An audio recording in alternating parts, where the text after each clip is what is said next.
بچه های گل این دفعه اومدیم با همین، فقط اومدیم تمرینمون رو شروع کنیم.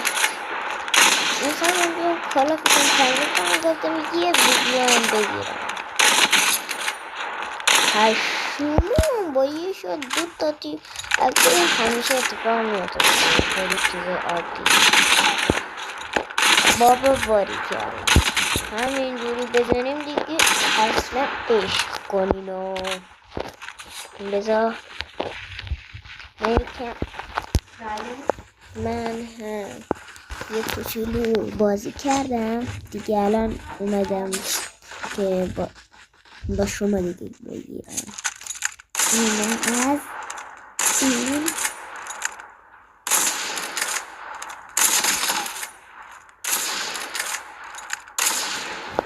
بچه اگه میخواید دست بعد مولتی پلیر هم تو کامنت ها بگیر، اگه بتل هم تو کامنت ها بگیر، اگه همین تمرین هم که تو کامنت ها بگیر.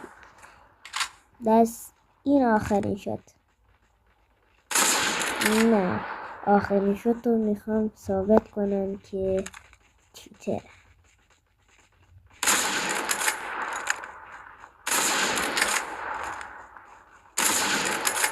سب کنم الان کاری کنم برگات عجله با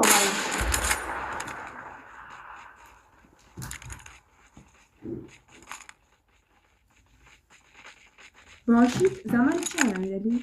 چه؟ باشید بچه ها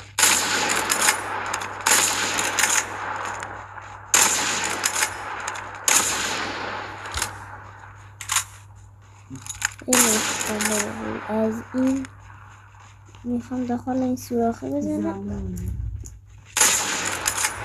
نمیخوره نه.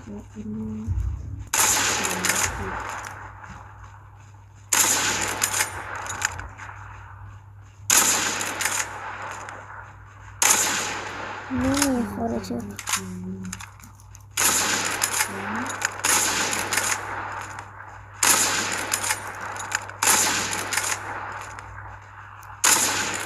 بچه بذار اینه از